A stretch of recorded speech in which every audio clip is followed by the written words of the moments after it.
To my son Ethan and his wife Jolene on their 3rd anniversary.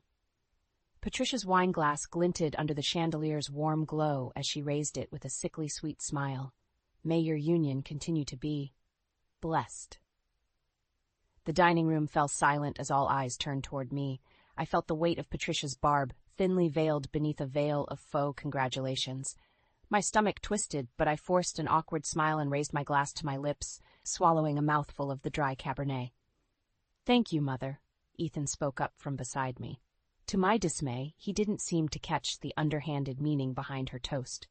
"We appreciate you hosting this lovely dinner." "Yes, it's been wonderful," I chimed in, more for appearance than anything. As an art teacher, I could barely afford to take Ethan out for our actual anniversary 2 nights ago, let alone attend some lavish family affair at his parents' riverside estate. Patricia's gaze remained fixed on me as the echoes of glass settled back onto the table's polished mahogany wood. "Jolene, dear, I must ask, is everything quite all right? You seem a bit tense."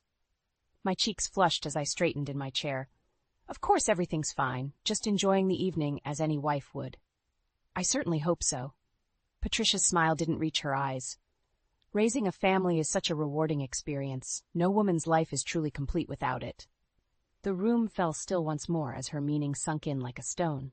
Ethan and I had been trying, unsuccessfully so far, to conceive our first child. But to have it brought up so publicly, veiled as an insult about my self-worth as a woman, it took every ounce of restraint not to cause a scene. "I think we've had enough wine for one evening," I said quickly, rising from my chair. I shot Ethan a pointed look. "Shall we be excused?" He seemed to sense my unease. "Ah, yes, you're probably right, dear. Thank you again for dinner, Mother." We made our excuses and departed for the car, making small talk as Ethan drove us home. But once inside our apartment, I could no longer contain my anger. "Did you really not catch what your mother was insinuating back there?" I rounded on him as he hung up his suit jacket. Ethan paused, sighing heavily. "Jolene, you know how she can be. Mother's always been a bit dramatic." "Dramatic?" I cried out in disbelief. "Ethan, she insulted me. Implied that I'm some sort of failure as a wife because we haven't been able to get pregnant yet, and you just sat there letting her words hang over me like a judgment." He held up his hands defensively. Okay. Maybe her choice of words wasn't the best, but you know how important raising a family is to her and my father. She's old-fashioned that way."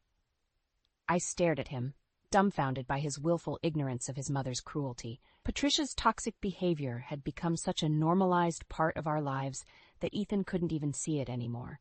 As I readied for bed, I made a decision. I wouldn't allow this manipulative woman's narcissistic schemes to control our lives any longer. If Ethan wasn't willing to stand up for me, for us, then I would have to do it myself, no matter what line I had to cross. In the weeks following Patricia's anniversary insult, her meddling only intensified. Ethan chalked it up to her good intentions, but I recognized the manipulation tactics for what they were. "Have you considered looking into fertility treatments?" she asked during one of her impromptu visits to our apartment. "At your age, you can't be too careful about these things." I bristled at her implication that I was somehow defective. "We're still exploring our options, Patricia, but I appreciate your concern." She waved a hand dismissively. "Options, schmotions, my gynecologist is the best in the state. I'll have his secretary pencil you in for a consultation." "That's really not Nonsense, dear. What sort of mother would I be if I didn't ensure the future of this family's legacy?" Her eyes bored into me. "We simply cannot have a 3rd generation of—" She trailed off, letting the insult linger unspoken. I bit my tongue, fighting the urge to scream at this woman whose passive aggression knew no bounds. How Ethan failed to see the hurt she intentionally inflicted was beyond me. The next evening she arrived unannounced yet again, brushing past me into the living room with a basket laden with baby clothes and toys. "I took the liberty of purchasing a few essentials," she chirped, unpacking the frilly outfits and plush animals one by one. "Can't be too prepared for the little one, after all." "Patricia, this is too much." I fought to keep my tone level as she presented each saccharine item in turn. "What did you expect us to do, wait until you finally managed to get pregnant?" She arched one perfectly plucked eyebrow. Lord knows how long that could take at this rate. The barb struck home, reopening the wound of her earlier slight about my womanhood. I opened my mouth, ready to unleash the torrent of anger boiling inside me, when Ethan appeared from the hallway, still in his work clothes. "Mother, what a lovely surprise," he greeted her with a tired smile. "Though you really didn't need to go to all this trouble." Patricia immediately switched gears, all sickly sweet smiles. "Nonsense, pumpkin. A grandmother has to take matters into her own hands sometimes." I watched in stunned silence as Ethan laughed lightly at her comment, bending to examine the frilly dresses and stuffed animals as if she'd committed no transgression. Later that night, as we readied for bed, I finally snapped. "Are you seriously okay with how she treats me? With her invasive advice and insults thinly disguised as jokes?" Ethan froze in his undressing, refusing to meet my eyes. "Jolene, you know my mother. She has a flair for the dramatic, yes, but she means well." "Means well?" I threw up my hands in exasperation. "Are you deluding yourself on purpose? Your mother is an insecure narcissist who takes cruel pleasure in needling away at me until I crack. That's enough." Ethan's voice took on an edge I rarely heard from him. "My mother is difficult, I'll give you that. But she's still my family, Jolene. I won't have you disrespecting her like that."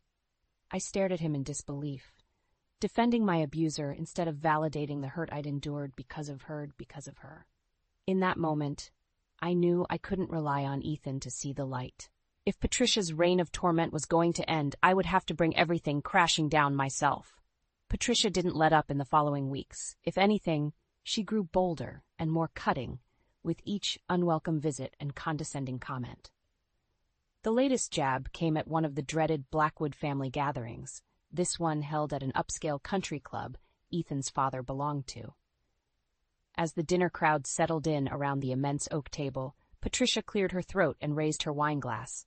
"I'd like to start with a little toast," she proclaimed, that sickly smile plastered on her face. "To family and to new chapters on the horizon." My stomach clenched as all eyes turned toward me expectantly. This couldn't be another underhanded dig about my fertility, could it? "We've all been waiting so patiently," Patricia continued in that sugary sweet tone, "for the joyous news that the next generation will finally arrive to carry on our proud family name." I felt the blood drain from my face, a cold sense of dread creeping up my spine. She wouldn't dare, not here. But alas, Patricia's expression soured into a dejected pout. "It seems some are simply unable to do their womanly duty and provide us with that happiness." The other relatives shifted awkwardly as the weight of her malice hung in the air. A few appalled gasps echoed from the far end of the table. "Mother, that's enough," Ethan warned, finally showing a flicker of backbone. But the damage had been done. Struggling against the torrent of shame and anger flooding my body, I pushed back from the table and stood, unable to even look at Ethan as he called my name. "Excuse me," I choked out, fighting back hot tears as I stormed away from the table. I had to get out of there before I caused a bigger scene than Patricia already had. The ornate country club bathroom provided a temporary sanctuary as I collapsed against the tile wall, thoughts swirling. How could she publicly humiliate me like that, over something so profoundly personal, so heartbreakingly painful for me? Ethan's half-hearted protests meant nothing. He'd done nothing to stop his mother's cruel behavior before. Why would he start now? For so long I'd endured Patricia's escalating belittlements and dismissals, her demeaning jokes and underhanded comments, all while Ethan seemed to view them as mere eccentricities, something to be indulged rather than condemned. But this was a step too far, an unforgivable violation that could never be walked back or rationalized away. By the time I collected myself enough to return to the dining area, most of the other guests had departed, leaving just Ethan and his parents lingering awkwardly. Patricia avoided meeting my gaze, feigning nonchalance as she drained her wine glass. "There you are, dear," she lilted with transparent insincerity. "We were beginning to worry sick about—" "Enough," I spat, fury blazing in my chest. "I've endured your contemptible behavior toward me for far too long, Patricia. But I'll be damned if I'll sit idly by while you publicly humiliate me like that again." Ethan tried to interject, but I silenced him with a raised hand. "No, this ends now, one way or another. Consider this your last warning, Patricia." My voice dripped with venom as I turned on my heel and strode away, leaving a stunned silence in my wake. Out of the corner of my eye, I saw Ethan torn between calling after me or confronting his gobsmacked mother. As I peeled out of the parking lot, the wheels began turning in my mind. If she thought her little scene represented the depths of my humiliation, she had something else coming. It was time to take off the velvet gloves and fight fire with fire. There would be no more Mrs. Nice Jolene. The next afternoon, I met up with my best friend Rachel at a quiet cafe downtown. As I rehashed the humiliating scene from the country club, listing off each vindictive comment and backhanded insult from Patricia, Rachel's eyes widened in disbelief. "Jolene, I can't even find the words." She shook her head slowly. "How does Ethan not see what a manipulative witch his mother is?"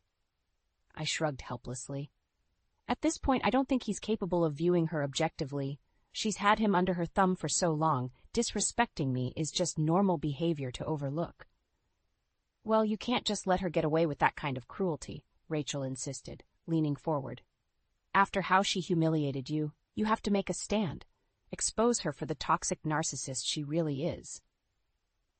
The idea struck a chord within me, stoking the flames of righteous indignation still smoldering from the previous night. Rachel was right. I could no longer sit idly by while Patricia's mental abuse escalated unchecked. Ethan's willful ignorance meant I couldn't rely on him to intervene. This was something I'd have to take on myself, no matter how drastic the measures. "You're absolutely right," I said, conviction filling my voice. "Patricia has had her way for far too long. It's time to stop being the bigger person and hit her where it really hurts, her oversized ego." Rachel arched an eyebrow. "Oh, do tell, dear friend, what diabolical revenge scheme have you concocted already?" "The Blackwood Family Gala," I replied darkly. "The biggest event of their social calendar happening next month. A who's who of Atlanta's elite, all gathered under one roof to gossip and flaunt their wealth. The perfect venue to air Patricia's dirty laundry for all to see, tarnishing her carefully curated appearance in front of everyone that mattered in her materialistic circles." "Think you can get a hold of evidence?" Rachel prodded. "Conversations, documents, anything that could prove how disturbed she really is?" A faint smile crossed my lips. "Leave that to me. I know just where to start looking." Over the next few weeks, I began compiling an arsenal. Archived emails from Patricia containing underhanded criticisms of my family, my career, my ability to be a proper wife. Audio recordings from my phone capturing her condescending comments verbatim. I even managed to obtain a few pages from Patricia's private therapy notes, courtesy of a very disgruntled former employee at her doctor's office. The narcissistic observations, the blatant disdain for anyone outside her wealthy inner circle. It was all right there in black and white. With each new piece of irrefutable proof, my determination compounded. This wasn't just about getting payback against a cruel mother-in-law for years of emotional abuse. This was about dismantling her self-constructed pedestal, exposing the truth behind the immaculately maintained facade for all to see. I knew there would be consequences, that irrevocable bridges would be burned. But at this point, I simply didn't care anymore. Patricia's reign of toxic manipulation had gone on for far too long already. One way or another, I would be the one to finally bring her world crashing down around her. Over the next couple of weeks, I worked meticulously behind the scenes to gather allies and cultivate my plan for Patricia's downfall. It wasn't hard to find others who had been on the receiving end of her manipulative wrath over the years. My first co-conspirator was Ethan's cousin, Maya. At the latest Blackwood family gathering, I pulled her aside during the dinner reception. "I take it Patricia hasn't been any kinder to you over the years?" I asked without preamble. Maya's eyebrows shot up, but she quickly recovered with a humorless chuckle. "The woman's cruelty knows no bounds. Why, just last Christmas she had the gall to disparage my body in front of the whole family." She leaned in with a conspiratorial smirk. "Let's just say the molt hasn't been kind since giving birth." "Say no more," I assured her.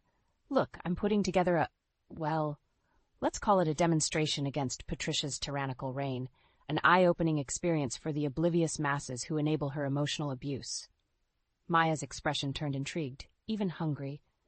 "Do tell, dear cousin-in-law, what did you have in mind?" I laid out my scheme to leverage the upcoming Blackwood Gala to reveal Patricia's true colors, the undoctored truth behind her pristine facade of Southern gentility. To use her own insidious words and behaviors against her in a devastating public expose? By the time I finished, Maya's eyes were alight with devious glee. "Consider me a willing accomplice in your master plot." She grinned wickedly. "That miserable hag has it coming, and then some." Over the following days, Maya proved instrumental in helping me gather more damning evidence from disgruntled former employees and service staff. Turns out the generous tips Patricia bestowed carried plenty of strings and resentments attached. We even managed to enlist the sympathies of her own sister, Sarah, who had long borne the brunt of Patricia's ruthless favoritism. Just a few recordings of the two sisters' volatile arguments provided enough vitriol to make our case. My final ally, however, took some delicate persuasion to bring into the fold. During one of her tense visits to berate me, I finally took the opportunity to confront Ethan about his continual enabling of his mother's abuse. "I cannot go on like this any longer," I stated bluntly after she had excused herself to powder her nose. "Your mother's behavior has become completely unacceptable and intolerable." Ethan shifted uncomfortably, refusing to meet my gaze. "Jolene, please, can we not revisit this again? Mother's just set in her ways, that's all." "Set in her ways?" I echoed in disbelief. "Ethan, wake up. That woman is a toxic, manipulative narcissist who revels in making others miserable, me especially. If you refuse to put a stop to her cruelty once and for all, then I will." His eyes widened as I laid out the entire scheme, the evidence, the co-conspirators, the plan to decimate Patricia's immaculate reputation in one fell swoop at the gala. For a long while he simply stared, seemingly in stunned silence. Then, slowly, resignation crept across his features. A weariness settled into his eyes as he seemed to truly see the damage his mother had wrought, not just to me, but to their entire family. "Do whatever you feel you must," he said at last, exhaustion seeping into his tone. "I think I've enabled her for far too long already." With Ethan's reluctant capitulation, the game was set. We had everything required to bring Patricia's reign of terror to a decisive, humiliating conclusion on the biggest stage imaginable. All that remained was to see our master plan through to its ruthless finale. The night of the annual Blackwood family gala arrived, and the air was thick with anticipation. Well, for me and my co-conspirators at least. Patricia and her oblivious entourage of sycophants were completely unsuspecting. We arrived fashionably late to the opulent country club ballroom, Patricia preening as she worked the room. Her public persona was in full force, every hair perfectly coiffed, every pearl and stitch of designer couture immaculate as she greeted Atlanta's elite with syrupy platitudes. I had to fight to keep the sneer off my face watching her performance. But soon, very soon, that genteel facade would come crashing down in spectacular fashion. "Good evening, Mother," Ethan greeted stiffly as we approached. "You've certainly outdone yourself this year." "Why, thank you, darling." Patricia oozed magnanimity, grasping his hand. I simply had to ensure tonight was an occasion to remember for us all. Her eyes bored into me as she added with an insincere smile, "For the good of the family, of course." I refused to take her baited response, merely nodding curtly. "It's certainly an opulent affair." "Shall we take our seats, then?" Ethan interjected before Patricia could fire another loaded barb. "I believe the program is about to commence." We filtered into the cavernous ballroom, taking our places at the extended family's table near the front. All around us, Atlanta's wealthiest elite mingled and air-kissed, sipping champagne and evaluating each other's designer frocks with judgmental eyes. Patricia certainly knew how to cater to their vapid vanity. As the halting speeches from various dignitaries droned on, I caught Maya's eye across the table. She subtly patted the clutch in her lap, the signal that the evidence was ready and waiting for its grand unveiling. On my other side, Sarah sipped her wine casually, masking her own eager anticipation. She'd been waiting a lifetime to stick it to her cruel younger sister. Finally, the excruciating parade of long-winded tributes concluded, and the gala hostess took the stage to turn over the mic to Patricia for her traditional closing remarks.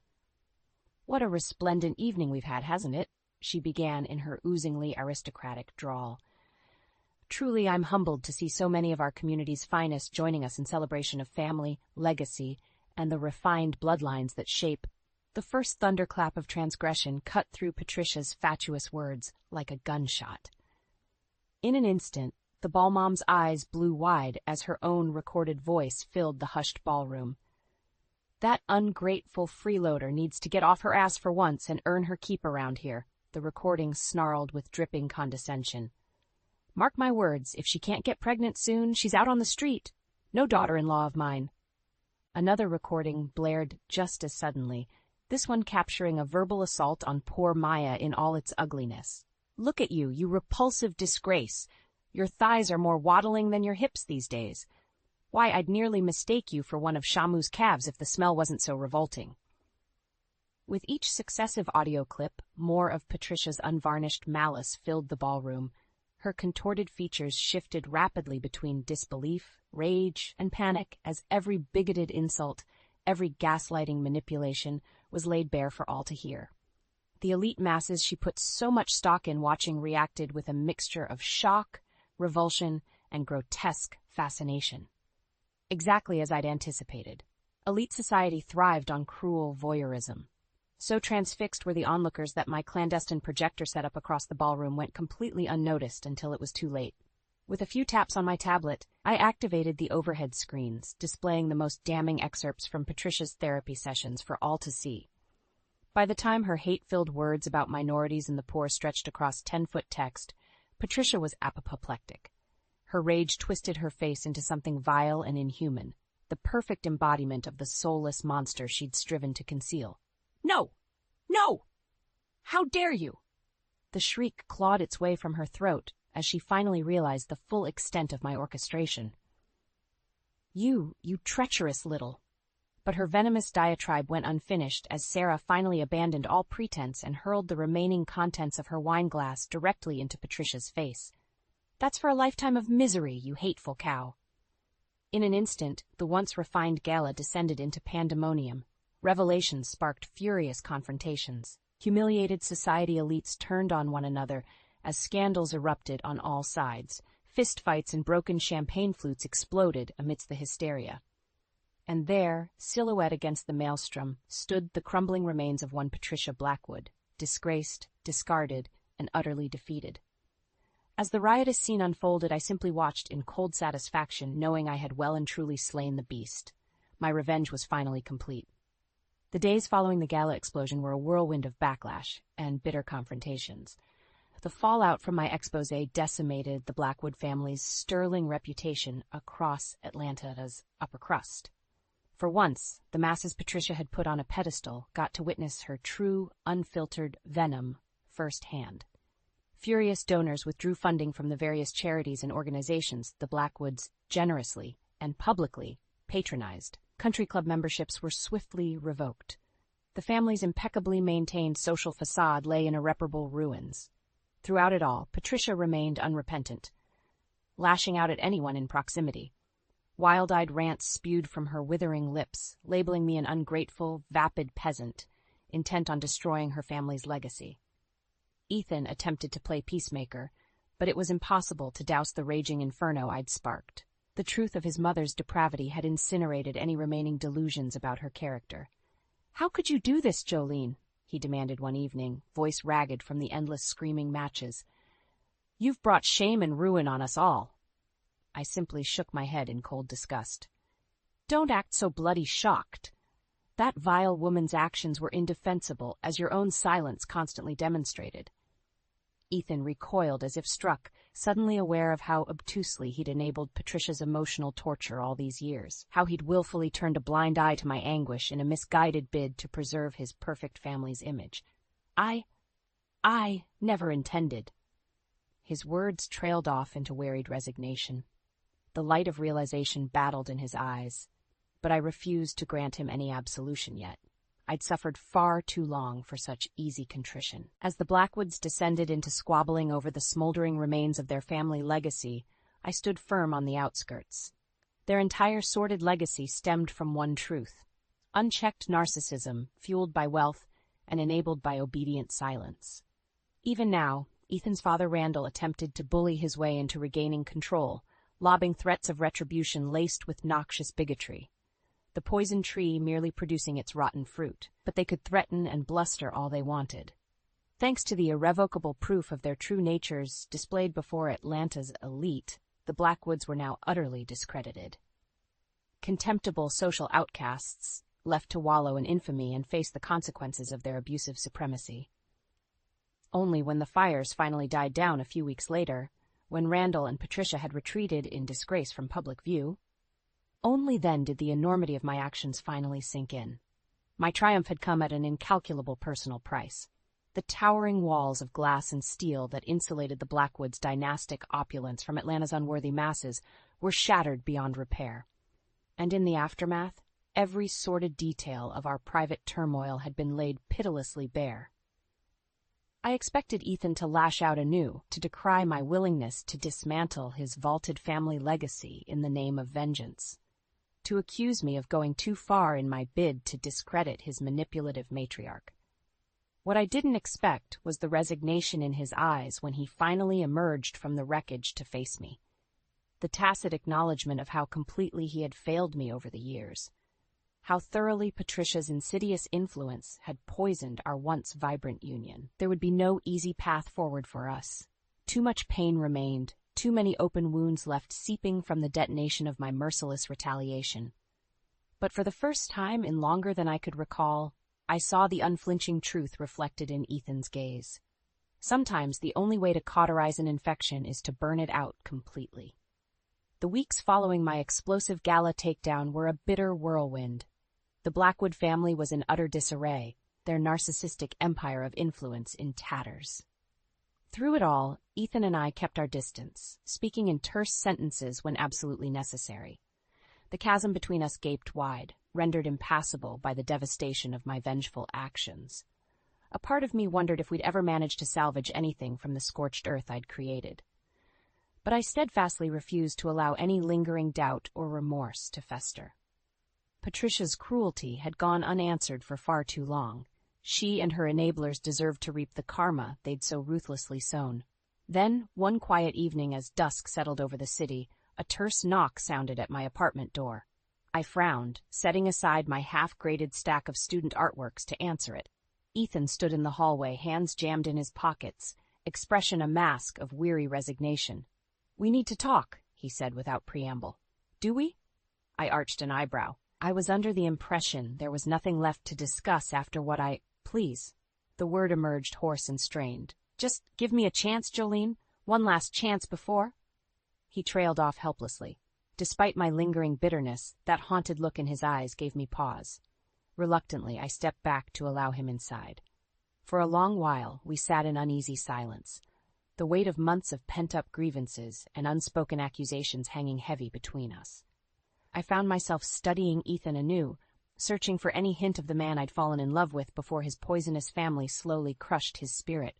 When he finally spoke, the words emerged as a tortured rasp. "I don't know where to even begin. What you did, the lies you exposed, the willful cruelty." He shook his head slowly, amazed that even now the full extent of his mother's malice proved so stunning. "Your mother was an insecure, narcissistic tyrant," I said bluntly. "A miserable, toxic woman who took sick pleasure in destroying anyone who dared defy her twisted worldview." Ethan's flinch was visceral, as if reliving one of Patricia's verbal lashings all over again. But I showed no remorse. He needed to confront this harsh truth head-on. "And worst of all," I drove the point home further, "you were too weak to ever stand up to her manipulations, even when I begged you to intervene. Her brainwashing rendered you utterly impotent." The accusations hung in the air, raw and unvarnished. Rather than lash out in denial or defensiveness, Ethan merely nodded in weary acknowledgement.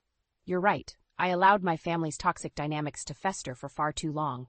To control me, shape my reality until I was just numb to the abuse hurled at you, at everyone around us." He lifted his gaze to meet mine, naked remorse burning in his eyes. "I failed you, plain and simple, as a partner, as the man who vowed to love and protect you above all else."